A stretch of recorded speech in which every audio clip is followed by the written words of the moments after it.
UPI ഇടപാടുകൾക്ക് അധിക നിരക്കായ MDR ഈടാക്കുമെന്നുള്ള പ്രചാരണങ്ങൾ അടിസ്ഥാനരഹിതമാണെന്ന് കേന്ദ്ര ധനകാര്യ മന്ത്രാലയം.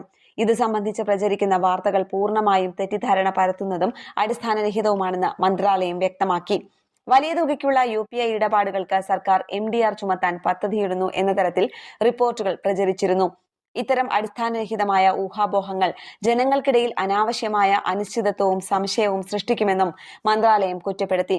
അടുത്തിടെയായി UPI സേവനങ്ങളിൽ തടസ്സങ്ങൾ നേരിട്ടിരുന്നു.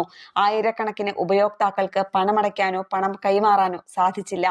ഏപ്രിൽ 12-നുണ്ടായ തടസ്സത്തിന് കാരണം API അഭ്യർത്ഥനകളിലെ വർധനവാണെന്ന് NPCI വ്യക്തമാക്കിയിരുന്നു. പ്രത്യേകിച്ചും ചില ബാങ്കുകൾ ചെക്ക് ട്രാൻസാക്ഷൻ അമിതമായി ഉപയോഗിച്ചതാണ് വേഗത കുറയാനും പേയ്മെന്റ് തടസ്സപ്പെടാനും കാരണമായത്. ഏപ്രിൽ വരെയുള്ള കണക്കനുസരിച്ച് ഫോൺ പേയും ഗൂഗിൾ പേയും UPI വിപണിയിൽ 80%-ലധികം വിപണി വിഹിതവുമായി ആധിപത്യം തുടരുകയാണ്. ഫ്ലിപ്കാർട്ട് പിന്തുണയുള്ള സൂപ്പർ മണി, നവി, ഭീം ക്രെഡ് തുടങ്ങിയ പുതിയ കമ്പനികളും ക്യാഷ് ബാക്ക് ഓഫറുകളുടെയും മറ്റും പ്രോത്സാഹനങ്ങളിലൂടെയും സാന്നിധ്യം വർദ്ധിപ്പിക്കുന്നുണ്ട്. മെയ് മാസത്തെ ആപ്പ് തിരിച്ചുള്ള ഇടപാട് വിവരങ്ങൾ NCPI ഇതുവരെ പുറത്തുവിട്ടിട്ടില്ല. ന്യൂസ് ഡെസ്ക് കേരള പ്രണാമം.